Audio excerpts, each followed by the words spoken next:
Amen. Tunay nga na napakasarap na magbigay ng papuri sa ating makapangyarihang Diyos. Ngayon naman ay dumako na tayo sa pagbabasa ng kanyang banal, makapangyarihan at buhay na salita. Buksan po natin ang ating Biblia sa Lucas chapter 19, verses 1 to 10. Hinulit ko po, Lucas chapter 19, verses 1 to 10. Kung atin na pong nakita ay sabay-sabay po nating basahin. Pumasok si Jesus sa Jericho at naglakad siya sa bayan. May isang mayaman na leader ng mga tax collector doon, Zacchaeus ang pangalan niya. Sinubukan niyang makita si Jesus para makilala kung sino ito. Pero sa dami ng tao, di niya ito makita dahil pandak siya.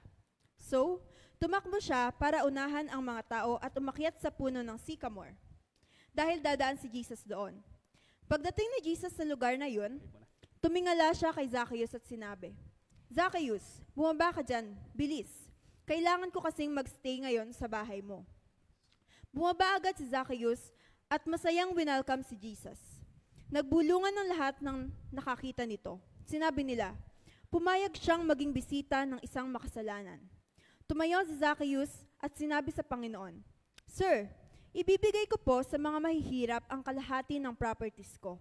Kung may nadaya man akong iba, babayaran ko siya ng 4 times nung halaga. Sinabi ni Jesus sa kanya, dumating ngayon ang kaligtasan sa bahay na ito. Kasi anak rin siya ni Abraham. Dumating ang Son of Man para hanapin at iligtas ang nawawala. Pinagpala na po ang kanyang banal at makapangyarihang salita. Amen. Praise God. Good morning po. Good morning. I have returned. Amen. Galing po ako sa Leyte, sa Tacloban. Salamat sa Panginoon. At muli po ako nakabalik sa atin po dito sa ating church, the Sanctuary Assembly of God. Kumusta na po kayo? Amen. Naiinitan na tayo. No? Patuloy pa tayo mag-pray para sa ating aircon. Huwag kayong magalala, malapit na po. Malapit na sa biyaya ng Panginoon. Amen. Pagpalain tayo ng Panginoon. Amen. Ang ganda ni Mami ngayon, ano? Ang ganda ni Mami Trini ngayon. Praise God. Purihin ng Panginoon. Okay?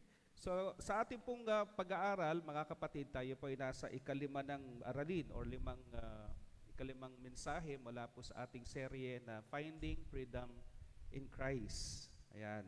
Finding Freedom in Christ. Pag-usapan po natin yung step number 5. Ang sabi dyan, we admitted to God, to ourselves, and to another human being, the exact nature of our wrongs. Yung step 4 is about moral inventory. Magsisiyasat ka sa iyong sarili. Ito naman pong step 5 ay patungkol sa pag-amin. Amen?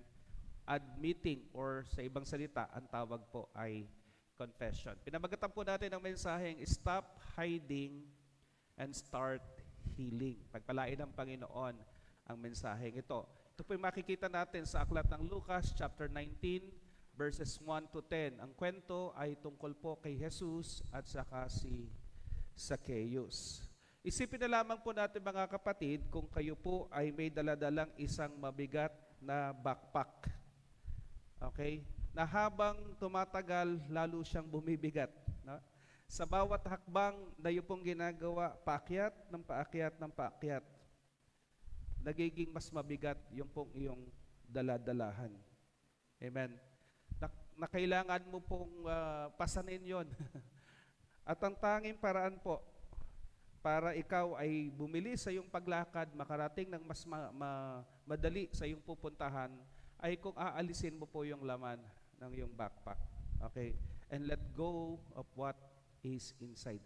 Marami po mga tao ay kagaya ng nasa larawan ito, na ang dami nilang daladalahan, ang dami nilang bagahe sa kanilang buhay. At ang kasalanan ay isa sa pinakamabigat, kung hindi man yun ang pinakamabigat na bahagi o bagahe sa atin po mga buhay. Hindi ba pag tayo ay nagkikimkim ng kasalanan, araw-araw naapektuhan po yung ating disposisyon, yung ating pong emosyon, naapektuhan po yung ating pakikitungo sa ating kapwa. At higit sa lahat, matindi po na maapektuhan ng kasalanan sa buhay natin ay yung pong ating pakikipag-ugnayan sa Diyos.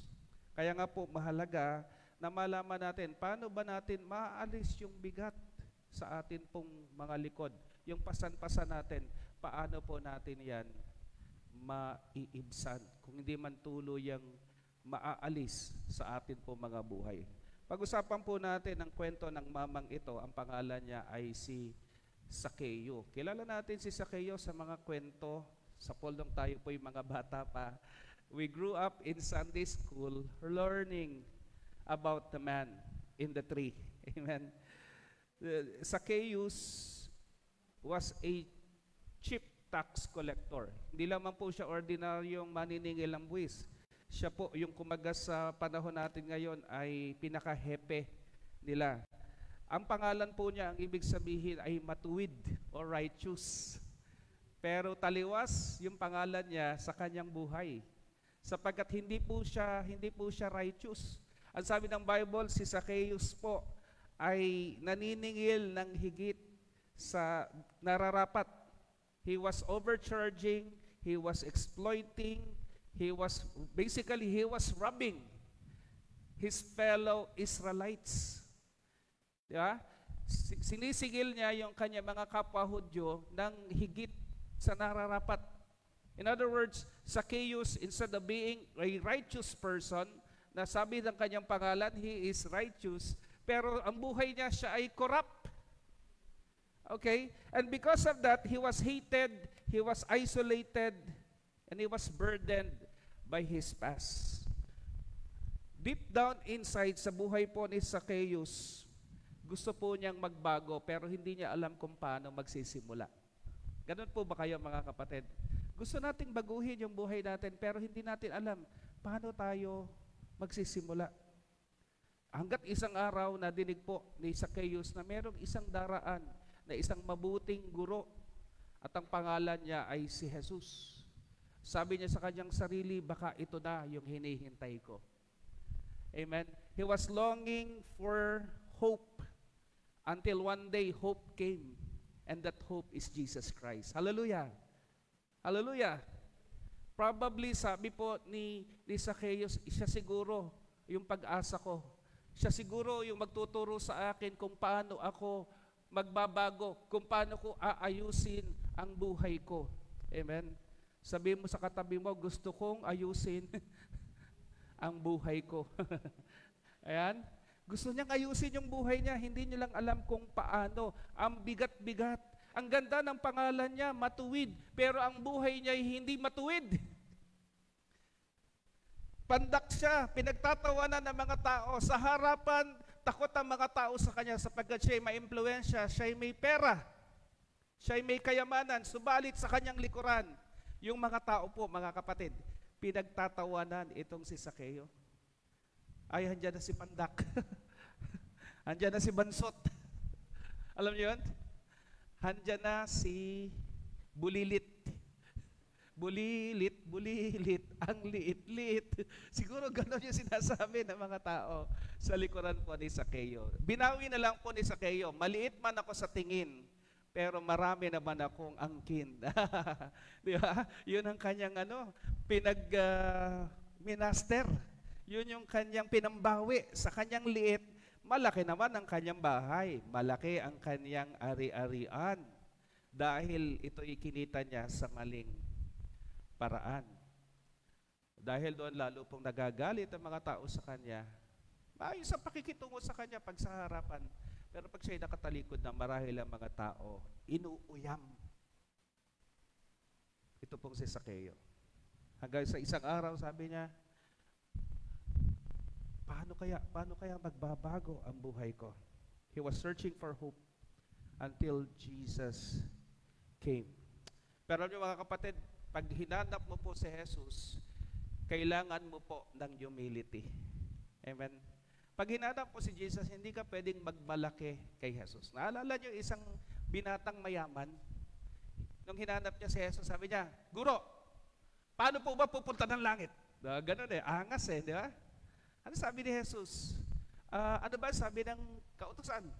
Gawin mo to. Ginawa mo na ba? Ay, ubo naman!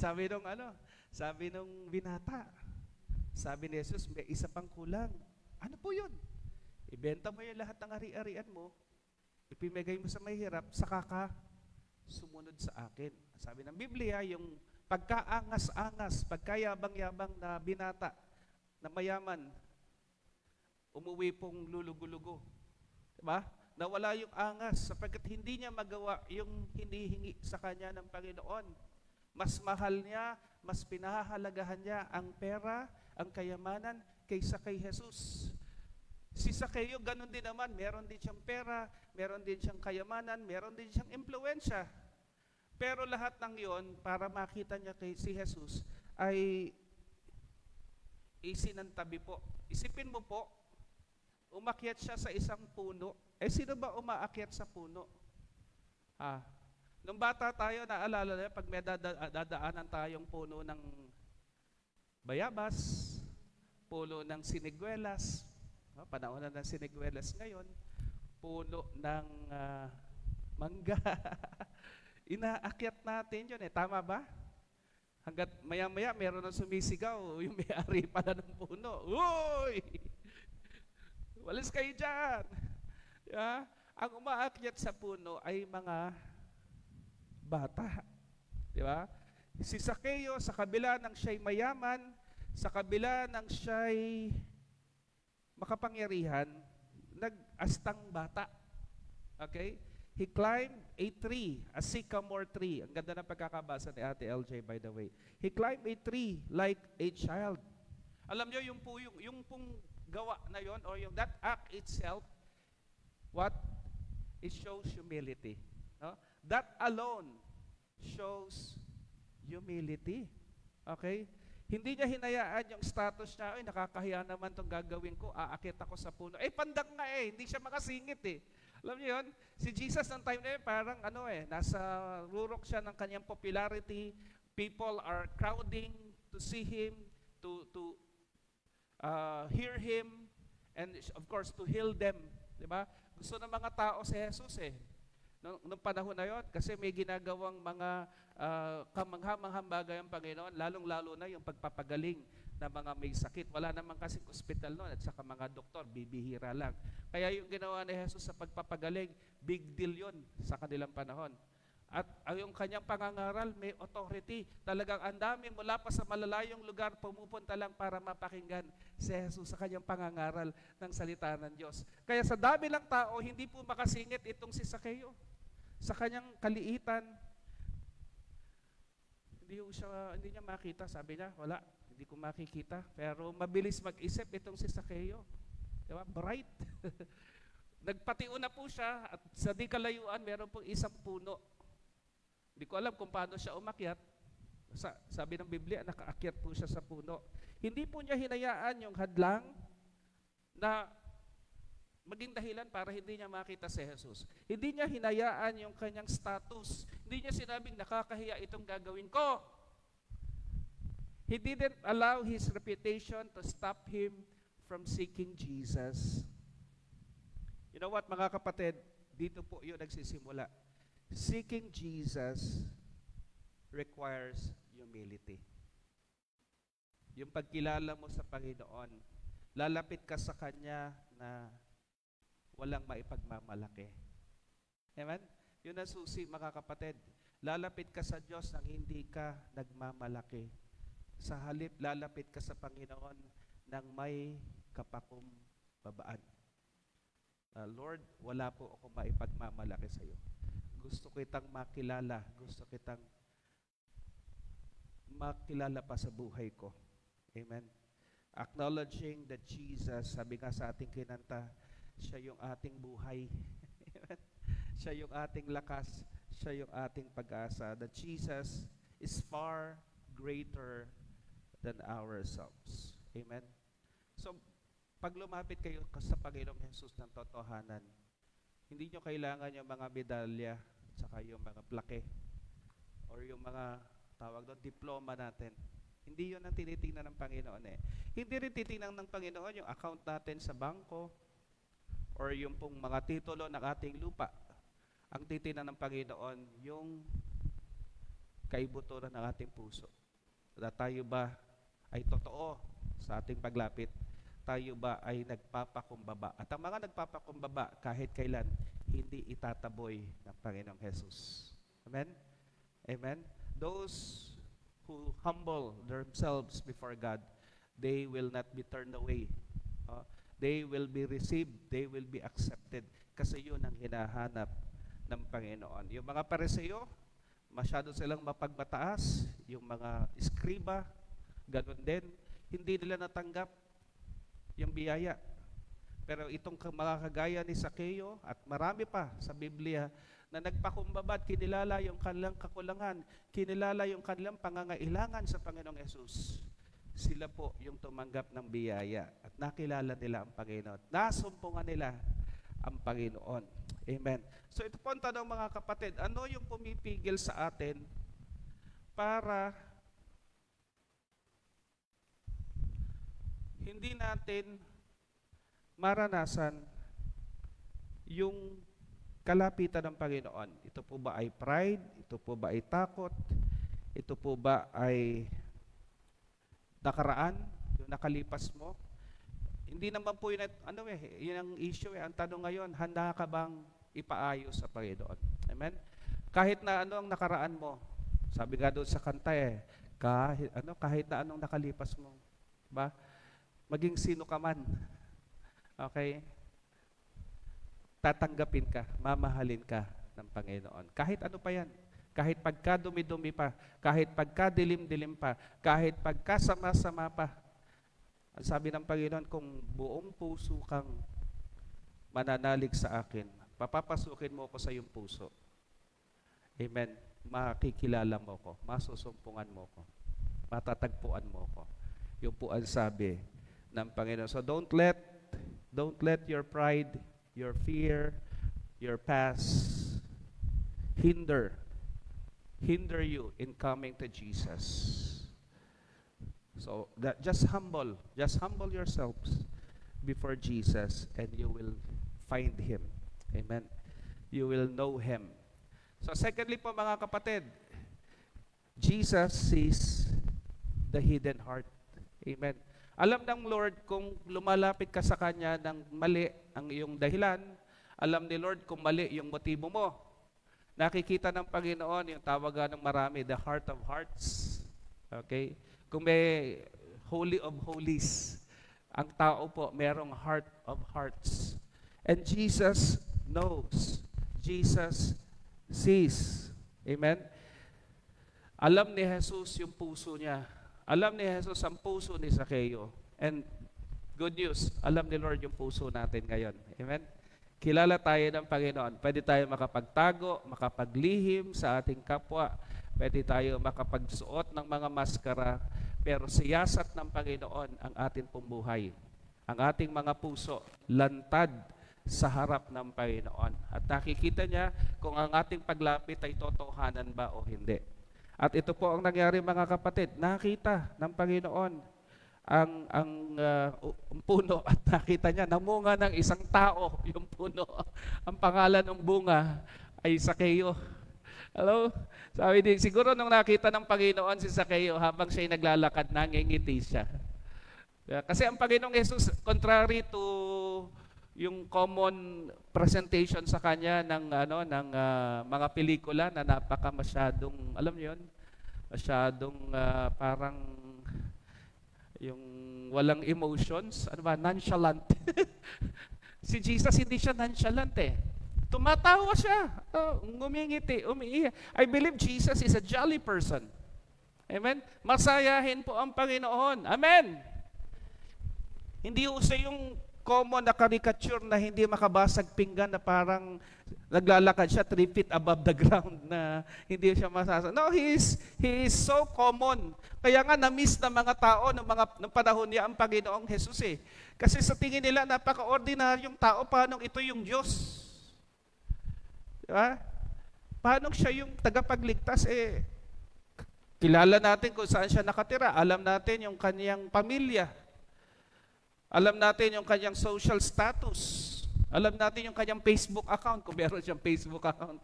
During that time, paano itong magiging anak ng Diyos? Paano ito magiging Messiah. But that's the truth, mga kapatid. So, going back, habang naglalakad ang Panginoon and he saw Zacchaeus upon the tree, siguro natuwa ang Panginoon. Natuwa ang Panginoon. Amen? When Jesus reached the spot, ito, by the way, ito, sa lahat ng pelikula na napanood ko, ito yung pinakamalapit na paglalarawan sa itsura ng mga Hudyo noong panahon ni Jesus Christ. Ganito talaga itsura ng mga Hudyo.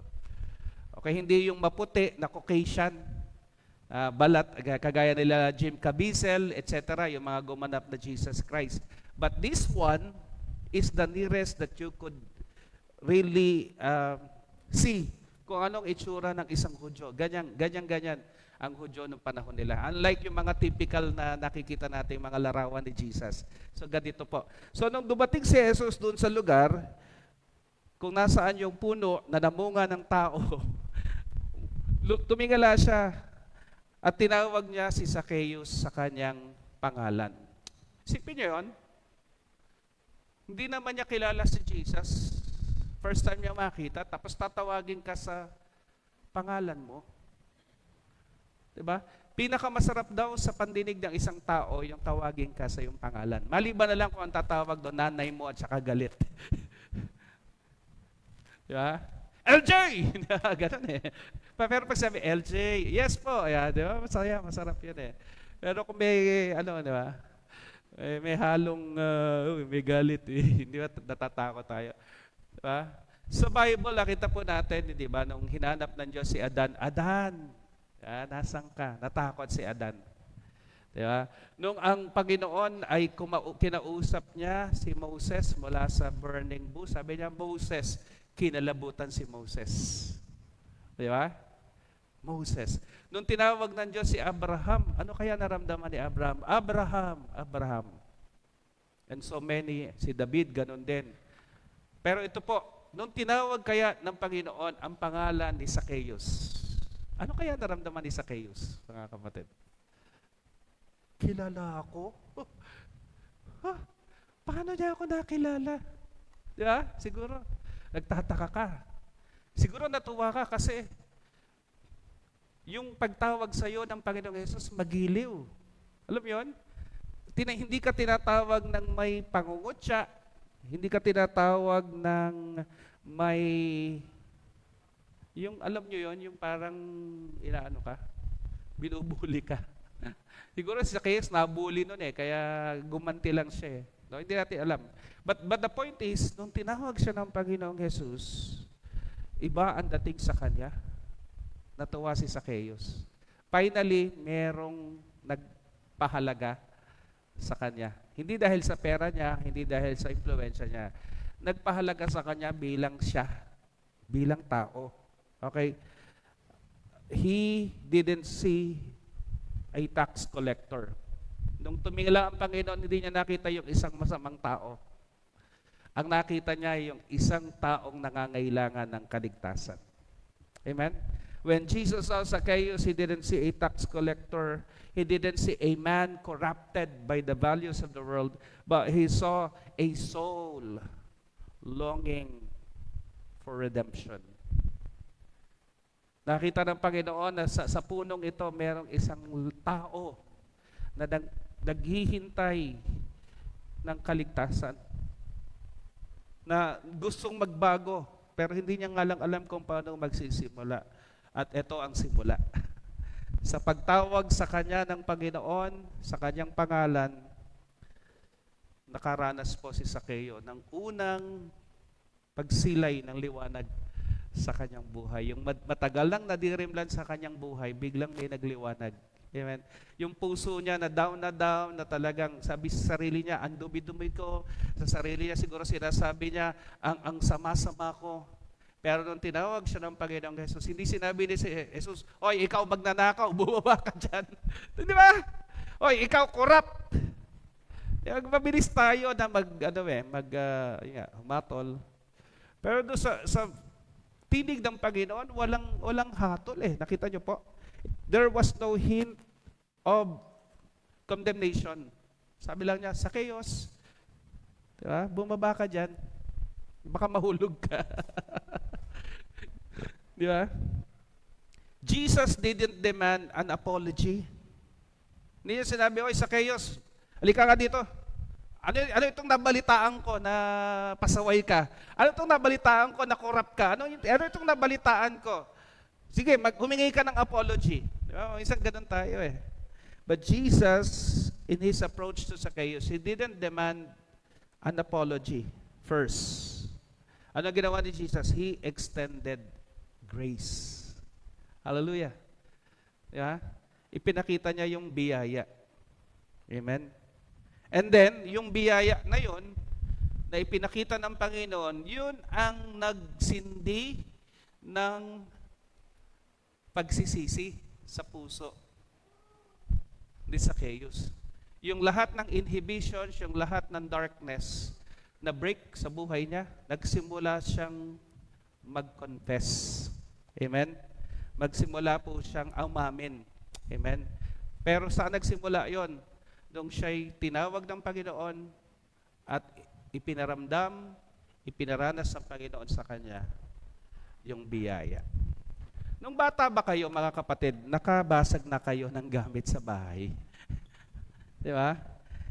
Isipin niyo po yung isang bata, kaya kagaya ni Sayon. Hindi na ako lalayo. Ito, kagaya ni Sayon, na sa kalikutan po, maraming mga gamit sa bahay yung nasira. Diba? Pag ikaw daw ay merong 2 or 3 years old sa bahay, huwag kang umasa na yung bahay nyo ay maayos. Diba? For sure, merong kalat, merong mababasag. Diba? Lalo pag, medyo curious kasi sila eh. Active kasi sila. Hindi maiwasan po yon. Normal po yon. Pag 40 anyos ka rin, nakakabasag ka pa, ibang usapan na yon. Ang tawag na doon, clumsiness. Pero pag 3, 4, or even 5, di ba? No, common po yon. Kaya ang mga bilhin yung gamit sa bahay, mga plastic lang. No, wag muna kayong bumili ng mga magagandang mga base, mga mamahaling base. Kasi siguradong may mababasag at mababasag. Di ba? Yung pag sinabi mo yung electric fan, wag mong isusulot ang kamay. Anong gagawin ng mga bata? Curious. O yung saksakan ng wag mong yung kamay mo dyan. Doon pa rin isinusulot yung mga kamay. Hanggang sa sabihin mo, wag mong hihipuin to, mainit ito. Hihipuin pa rin nila. Di ba? O imagine ang isang bata po na nakabasag ng isang gamit sa bahay, isang mamahaling vase. Ewan ko ba? Bakit mamahaling vase pa yung binibili? Di ba? Sa kanya pong takot, nagtago po siya at iniwasan niya yung kanyang mga magulang, yung nanay at tatay niya, kasi natatakot siya kasi baka siya pagalitan. Ano po ang gagawin niyo kung kayo po yung isang magulang na ganon? Sabi, ano ba naman bata ka? Ang likot-likot mo. Halika nga dito, papaluin kita. Di ba? Ang isang mapagmahal na magulang po ay, ito napansin ko, hindi na hinihintay na yung kanilang mga anak yung mag-confess. Okay? Mapapansin po nila na yung kanilang mga anak, mukhang may itinatago, mukhang may nagawa ito na hindi tama. Okay? They notice the child's unease. Makikita nilang wala na yung base. And gently, anak, halika nga. Di ba? Anak, sandali. Di ba? Ganon. Gently call the child over. Instead of condemnation, they offer understanding and a chance to make things right. Sinasabi po ng magulang, alika, okay lang yon. Okay lang yon. Mapapalitan naman yung nabasag. Nakukuha niyo po pag ikaw ay nakapagtrabaho na, palitan mo yon. Hindi, ganun. Napapalitan naman yon. Yung mga nababasag na nakasangkapan na papalitan, pero yung bata na matroma, dadali nila yun hanggang sa pagtanda. Sa isip ng bata, mas mahalaga pala yung florela o yung base, florera, kesa sa akin. Di ba? Ganun ang niisip ng bata. Okay. So, sisirain yung iba. Di ba? They offer understanding and a chance to make things right. Ano ba nangyari? Sabihin ng bata, kasi gano'n, hindi ko po napansin. natabig ko o sa pagmamadali ko na nabitawan ko po, di ba? So sige, wag mo na lang uulitin, di ba? Sa susunod, mag-ingat ka na lang sa susunod kasi baka masugatan ka. Di ba ganun no? So ipinapaunawa mo sa bata na okay lang 'yon. Pero matuto sa karanasan. Maging aral. Okay?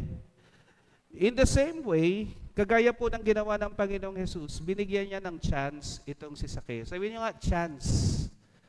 Pagkakataon. Diba? Minsan, napakalupit natin Nagkamali yung isa, pero hindi na natin binibigyan ng pagkakataon. Diba? Pero ito po ang sabi ng Bible, in the same way, Jesus saw Zacchaeus' heart even before he spoke a word. Hindi pa man nagsasalita si Zacchaeus, alam na ni Lord yung puso niya. And he called him by name, offering restoration instead of rejection. Sabi niyo nga, restoration instead of rejection. Di ba? Ganon si Jesus He offered restoration to the humble. Okay. Hinumble muna kasi ni Zacchaeus yung kanyang sarili Kaya nung nakita siya ni Jesus, ang inalok sa kanya ng Panginoon, restoration. Kung si Zacchaeus nagmamalaki pa, sabihin ng Panginoon sa kanya, I rebuke you. Pero dahil sa kapakumbabaan ni Zacchaeus, he received restoration instead of rejection. Yan. Pangatlong punto, mga kapatid, confession opens the door to restoration. Ang pag-amin ang nagbubukas ng pinto sa pag-restore. Ano ba yung restore sa Tagalog? Pagpapanumbalik. Amen. Tayo po yung mapapanumbalik, bubuksan ng pintuan sa atin sa pamamagitan po ng confession. Okay? Nung sinabi ng Panginoon kay Zacchaeus, bumaba ka dyan, ngayong araw pupunta ako sa bahay mo para kumain. Diba? Sa Biblia, mahalaga po yung pagkain. Amen. Amen po mga kapatid. Ano ate babes? Amen. Yan, mahalaga yung pagkain para sa kanila. Bahagi ng kultura nila yon, yung fellowship, yung table fellowship ang tawag nila. Okay, confession. Sabi po ng Panginoon, pupunta ako sa bahay mo. Sabi na Zacchaeus, Lord, wag na po, nakakahiya.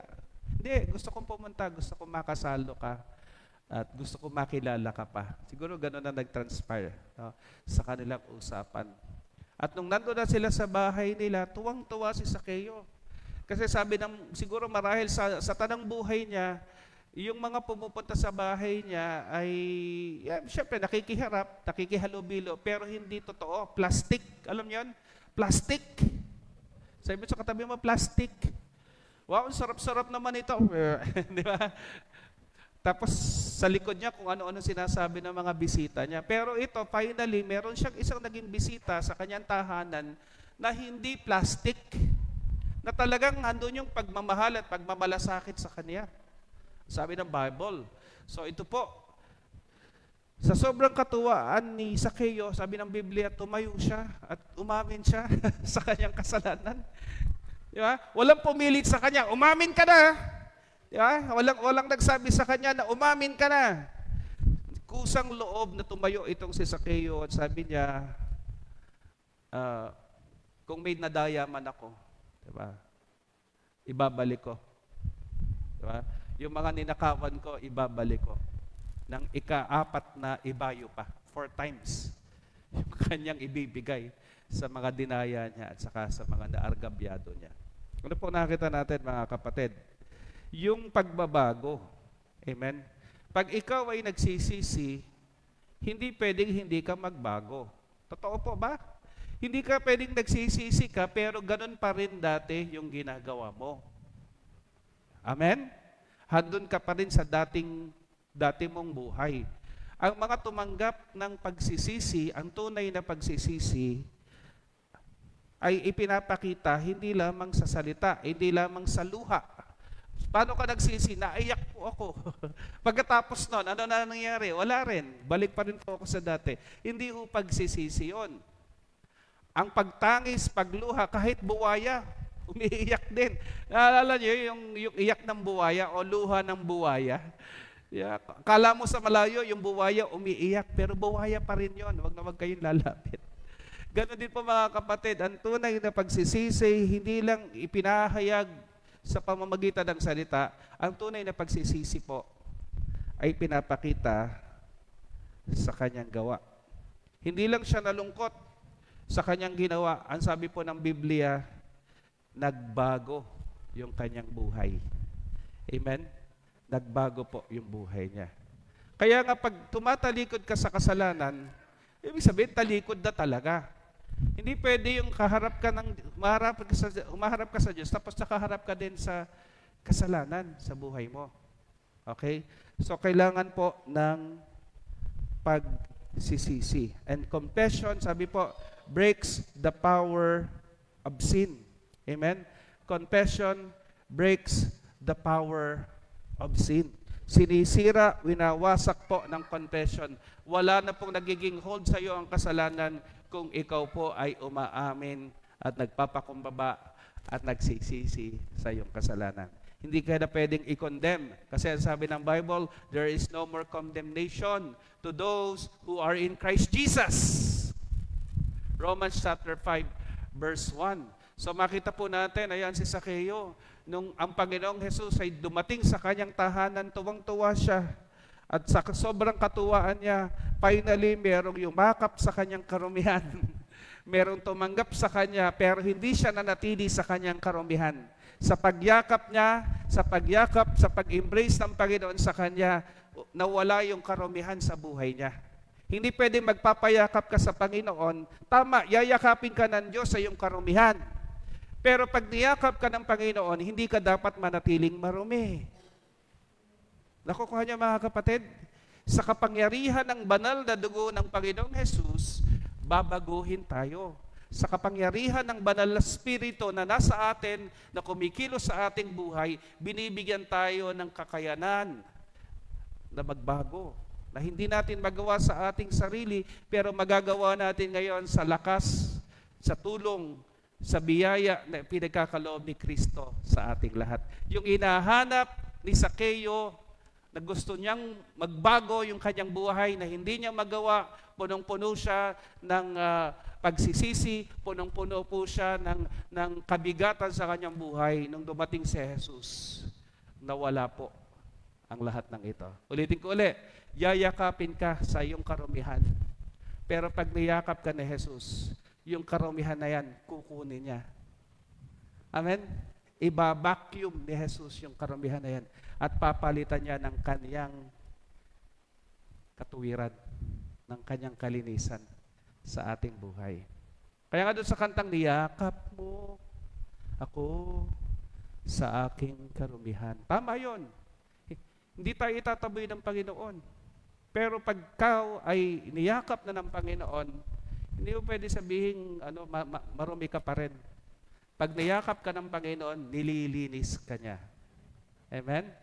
At ang susi po, mga kapatid, ng paglilinis sa ating buhay, yung pag-amin, yung confession, it breaks the power of sin. Balikan natin ito. Confession, sabihin nga natin, confession breaks the power of sin. Sa buhay natin, winawasak ng confession yung kapangyarihan ng kasalanan sa ating buhay. Amen? Yung pag-amin, ang susi. Ang pag-amin, ang nagbubukas ng pintuan sa pagbabago, sa pagpapanumbalik, sa paglaya. Amen? Marami pong mga nasa kulungan, nandun kami last week sa Iwahig, ang nagsasabing sila'y walang kasalanan. Diba? Kaya sila nandun, wala silang kasalanan. Diba? Pero alam niyo, ang tunay na kalayaan, nagsisimula sa pag-amin na ako ay makasalanan. Di ba? Ako ay nagkasala. Ayan, confession breaks the power of sin. Confession brings healing. Amen. Gumagaling. Ang umaamin, gumagaling. Sabi mo sa katabi mo, ang umaamin, gumagaling. Diba? Nagsisimula yung paghilom sa pamamagitan ng pag-amin. Nagsisimula ho yung kagalingan sa pamamagitan ng pag-amin. Confession brings healing. Ano po ang sabi ng James chapter 5, verse 16. Ilista nyo po ito, hanapin nyo sa Biblia. James chapter 5, verse 16. Confess your sins to each other and pray for each other so that you may be healed.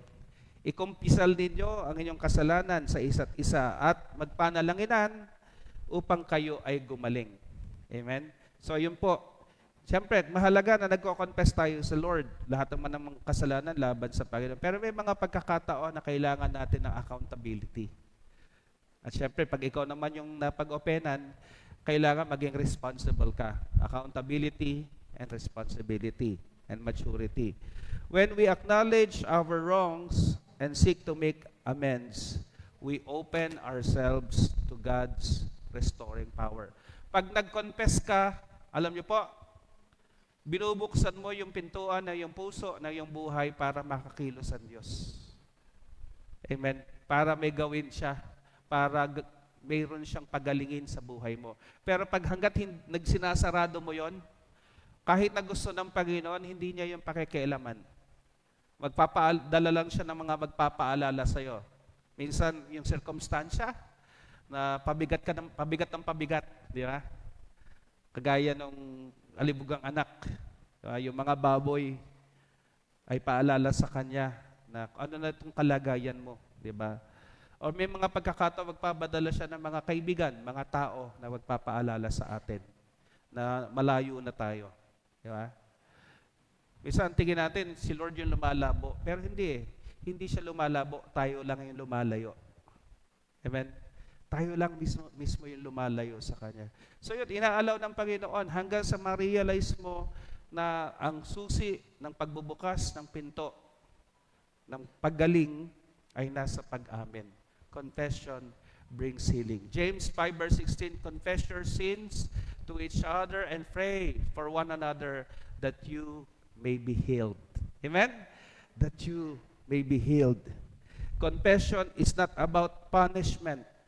No. Confession is about freedom. Ang pag-amin ay hindi kaparusahan. Ito'y kalayaan. Confession is not about punishment. It's about freedom. Di ba? Nasa pag-amin. It frees us from the chains of guilt. Alam niyo, yung guilt, napakabigat sa puso natin eh. Di ba? Para tayong nakatanikala. Para tayong yung mga preso nung unang panahon na merong bolang bakal sa mga paa nila. Na hindi sila makalakad ng maayos. Pero kung tayo po ay umaamin, okay, it frees us from the chains of guilt. It brings reconciliation sa atin po mga buhay. Amen. Not just with people, but most of all, it brings reconciliation with God. Amen. Yung hindi ka kakabakabaan ng mga oras, dumating sa buhay mo ang kamatayan, wala ka ikakatakot. Wala kang panghihinayang, wala kang pagsisisihan. Dahil alam mo, tama, inayos mo yung buhay mo sa harap ng Diyos. So ang pakiusap ko po mga kapatid, simulan natin sa pamamagitan ng pag-amin ang pagsasaayos ng ating buhay. Hindi maiaayos kung wala pong pag-amin. Confession not only breaks the power of sin, not only brings healing, ultimately, confession is about freedom. Amen? Kinta natin kanina yung malaya. Di ba? Malayang malaya. Di ba? Ang tunay na kalayaan po ay nakakamit sa pamamagitan ng pag-amin. Amen. It brings freedom. Hallelujah. True confession is not just about saying sorry, okay? But true confession is about taking responsibility and making things right. Masyado lang natin kinokomplikado.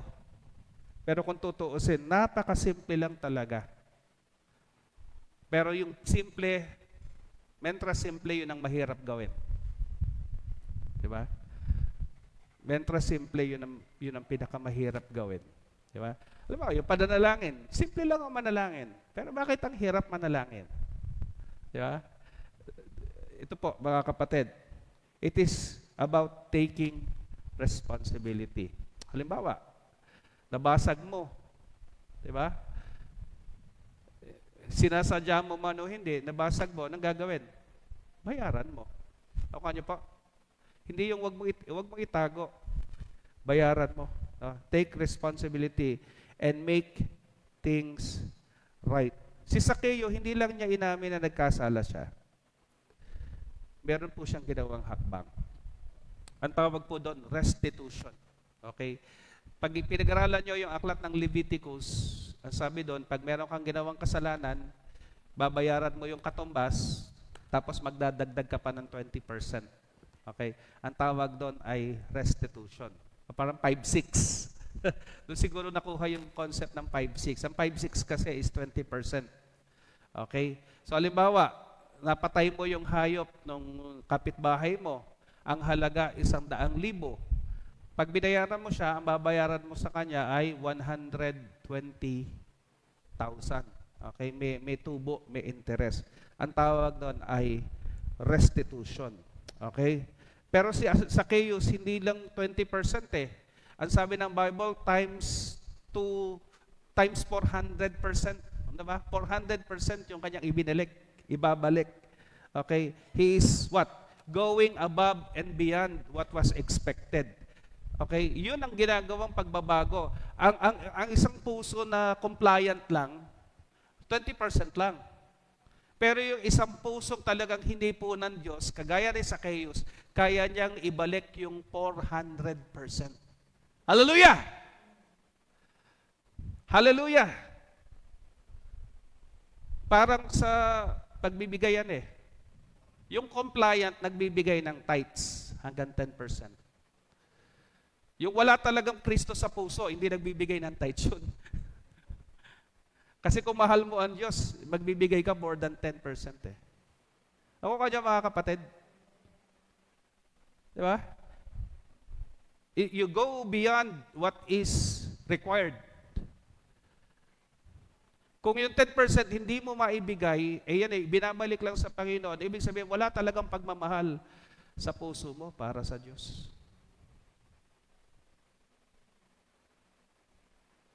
Yun yung compliance. Yung non-compliance, ikaw na at ang Panginoon mag-usap doon. Pero ito, yung mga nakatikim ng biyaya, yung mga talagang nakaranas ng pagmamahal ng Diyos, they are above compliance. Nakuha nyo? Si Zacchaeus, dahil tumanggap siya ng pagmamahal, tumanggap siya ng biyaya, hindi lang 20% ang kaya niya. Ang sabi, 400%. Amen? Amen? Ganun po mga kapatid. He exceeded what was required. He went beyond. He went beyond. He went above and beyond what was required. Kaya nga, yung pag-attend tuwing Sunday, hindi na yan, compliant yun eh. Pero yung pag-serve kay Lord, it's above and beyond. Kaya mamaya may ministry prayer tayo. Dahil mahal mo si Lord, hindi mo lang siya bibigyan ng sakto lang. Okay? Tama? Tama? Tama? Parang dadalawa lang. Pag ang mga nagmamahal, hindi nagbibigay ng sakto lang. Yung misis mo, sasabihin mo sa misis, ito lang, sakto lang to. No. Ang mga nagmamahal, they give lavishly. Amen? Do you love that word, lavish? Parang Tagalog, ano? Katunog ng Tagalog. Kasing kahulugan ng Tagalog, lavish. May H lang yung sa English. Siguro Kapampangan kaya may H. Lavish. Di ba? Yung isang babae na pumunta sa Panginoong Hesus, ibinuhos siya yung kanyang pabango. Alala niyo yun? Yun yung inspiration ng kantang Alabaster Jar. No, yung alabaster. Yung kasing pabango na yon, minsan lang ginagamit. Pag binuksan mo yon, hindi mo na pwedeng ibalik yung laman. Okay, one time, big time. Normally, nire-reserve ng babae yon sa kanyang special day. Ano yon? Kasal. Iniipon niya yon, tinatabi niya, at sa araw ng kanyang kasal, it's worth a fortune, by the way. Ganon siya kamahal. Diba? Pero itong babaeng ito, sa labis na kanyang pagmamahal sa Panginoon, dahil sa ginawa ng Panginoon sa kanyang buhay, yung kay isa-isa niyang yaman, ibinuhos niya sa Panginoon, sa paa ng Panginoon. Yung mga alagad, lalo na si Judas, nagalit. Sabi ni Judas, sayang! Dapat ipinamimigay yan sa mga mahihirap. Para yung mga politiko natin ngayon, akap at saka tupad. Sa mga mahihirap, lagi ang katwiran sa mga mahihirap. Gusto nilang manatiling mahirap yung mga mahirap para sila yumaman. Di ba? Parang si Judas lang. At ngayon, ang daming Judas nagkalat sa karsada. Nag-umpisa na naman ang circus sa Pilipinas. Jingle at saka mga kung ano-ano po mga palabas. Sabi ni Judas, sana inipon yan, sana ipinamigay sa mahihirap. Sabi ng Lord, yung mahihirap hanggang sa dulo ng mundo, they will be with you. Ako ngayon lang. Di ba? At itong ginawa na babaeng ito ay inihahanda ako para sa aking burol. Sa aking paglilibing. Sipin mo po yun, ibubuhos mo lang sa paanan ng Panginoon, sa ulo ng Panginoon. Pero sa Panginoon yun eh. Ganun po mga kapatid. Yung paglilingkod natin, wag yung hanggang sakto lang. Yung masabi lang na umattend ka, masabi lang na nagbigay ka. Diba? Nasabi lang na miyembro ka. Hindi ho sapat yun eh. Ang daming binigay sa'yo, ang daming ipinagkaloob sa'yo, pero kung ranasan mo talaga yung pag-ibig ng Panginoon, kung niyakap mo talaga ang Panginoon, niyakap ka ng Panginoon, kulang pa yun eh. Kulang pa. Sa totoo lang. Pero dahil nga, di ba, may sermon tayo ng 1 taon. Tingin mo kasi konti lang ang kasalanan mo, kaya konti lang yung pagmamahal mo. Alala nyo? Yung small sin is small love. Ako, nung ginagawa ko yung sermon na yun, blessed na blessed ako eh. At marami nag-feedback sa akin, nag-message sa akin na na-touch sila nung sermon na yun. At yun ang totoo. Ang laki kasi ng tingin mo sa sarili mo. Kaya, sa isip mo, ang Diyos pa nga ang may utang na loob sa akin nung naging Kristiyano ko. Hindi ganon. Hindi natin kayang bayaran yung ating utang na loob sa ginawa ng Panginoong Hesus para sa atin. Amen? Yung dakilang biyaya ng Panginoon sa atin. Kaya kung tayo po ay gagawa, kung tayo po ay maglilingkod, mga kapatid, wag yung compliance lang. Wag yung compliance lang. Lumagpas tayo doon sa kayang gawin ng hindi mananampalataya. Kasi mga hindi mananampalataya, kayang gawin yung compliance eh. Ngayong araw na ito, ang daming pumupunta sa katedral. Yun nga lang, lalabas para manigarilyo sandali. Pero pag oras na ng papasok uli sila. Nagko-comply sila eh. Nagpapacheck ng attendance eh. Di ba? Ganon din naman tayo dati eh. Ganon din naman tayo dati. Pupunta tayo, magsisimba tayo para alamin ko ano yung latest. Tingnan yung ating mga kakilala doon. Di ba? At masabing tayo ay nagsimba. Pero hindi ho. Kung tunay kang nakakilala sa Panginoon, kung tunay mong naranasan ang biyaya ng Panginoon, hindi yung sakto lang. Hindi yung dati lang. Hindi lang yung common lang. No, kung tunay mong nakilala ang Panginoon sa buhay mo, nagre-resulta yan ng pagbabago. Amen. Si Zacchaeus, hindi siya nanatiling ganid. Hello? Hindi siya nanatiling corrupt. Hindi siya nanatiling mukhang pera. Pag na-born again ka, hindi ka na mukhang pera. Amen? Kamukha ka na ni Kristo. Diba? Zacchaeus, repentance is not about feeling bad, feeling sad, but it is about change. Amen? It is about a changed life. Hello? Repentance results in change. Repentance results to change. Amen? It is not about feeling sad. It is not about crying. Okay? Nagsisi po ako. Paano mo nalamang nagsisi ka? Umiyak po ako, pastor. Ang pagsisisi, hindi pag-iyak. Bahagi lang yung pag-iyak. Ang tunay na pagsisisi ay nasa pagbabago. Anong buhay mo matapos kang umiyak? Ganun pa rin po. Ay, hindi pagsisisi yun. Ganid ka pa rin ba? Opo. Hindi pagsisisi yun. Masama pa rin ba ugali mo? Hindi pagsisisi yun. Ako kanyo mga kapatid, yung priorities mo nagbabago pag ikaw ay tunay na nagsisi. Ang pinakamahalaga sa iyo, yung mga bagay para sa Panginoon.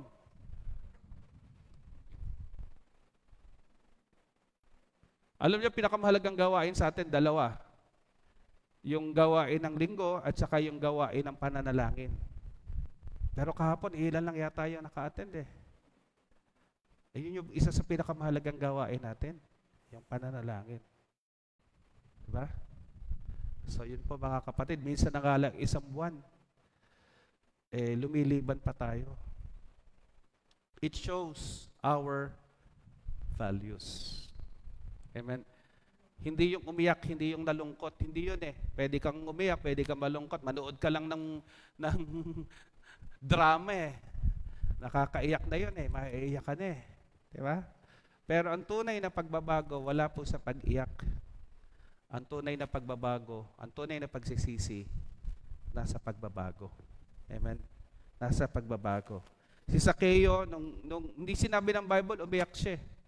Si Zaccheo, punong-puno siya ng kagalakan. Sa pagiging isang ganid na tax collector, naging generous giver. Ibibigay ko po. Yung encounter niya sa Panginoon transformed his heart, and that inner change was reflected in his outward action. Genuine repentance produces visible fruit. Amen. Sabi ni Jesus, you shall know them by their fruits. Okay? Yung tunay na nagsisi, nagbabago. At makikita ang tunay na pagsisisi sa bunga ng ating buhay. Amen. Kung dati wala kang panahon para sa mga bagay para sa Panginoon, ngayon meron ka ng panahon. Kasi ito na yung pinakamahal mo. Ito na yung pinakamahalaga sa iyo. Hindi ito optional. Ang paglilingkod sa Panginoon, hindi optional. Sa isang taong binago ang buhay, sa isang taong nakaranas ng biyaya, sa isang taong naligtas, ang paglilingkod sa Panginoon, ang number 1 na sa kanyang buhay. Amen? Amen? Ang pagsunod na sa Panginoon, ang pangunahin na sa kanyang buhay. Dito na umiikot ang buhay niya sa pagsunod sa Panginoon. Sabi po ng 2 Corinthians 5:17, alam natin yung verse, if anyone is in Christ, he is an old creation. Yung ba sabi doon? If anyone is in Christ, same pa rin. Yung ba sabi doon? If anyone is in Christ, he is a, say it. Parang hindi ako makonvince. He is a new creation. The old has passed. The old has passed away, and the new has come. You are a new creation. Pag niyakap mo si Jesus, pag tinanggap mo si Jesus sa iyong buhay, pag ikaw ay na kay Jesus na, bago ka ng nilalang. Wala na ang dating pagkatao, lahat ay bago na sa buhay mo. Kung tunay kang nagsisi sa iyo pong kasalanan, hindi ka na bumabalik doon sa dati mong gawi. Meron ng bagong direksyon sa buhay mo. So, mga kapatid, confession is the door, confession is the gate, and transformation is the journey. Amen! Amen! Ang pag-amin ang pinto. Ito yung tarangkahan na binubuksan. Pag umamin ka, binuksan ang pinto. Pero yung paglalakbay, it's called transformation. Okay? Confession is the gate. Transformation is the journey. So, ibig sabihin journey, hindi one time, big time process siya. No? It's an adventure of faith. It is a journey of faith. Ito po, walk with the Spirit. Amen? Lalakad tayo sa gabay, patnubay ng Banal na Espiritu sa atin pong buhay. Ulitin ko ulit, confession is the gate, transformation is the journey. Amen? Amen? Hallelujah. So ito po yung challenge sa atin mga kapatid. What do you need to confess today? Ano yon? Ang restoration po, nagsisimula with confession. Amen? What do you need to confess today? Parang itong lalaking ito, naalala niyo sa simula, bigat na bigat siya. Pero, nung inalis niya, yung nagpapabigat sa buhay niya, when he took up his burden, nakalaya po siya. Ganon din tayo mga kapatid.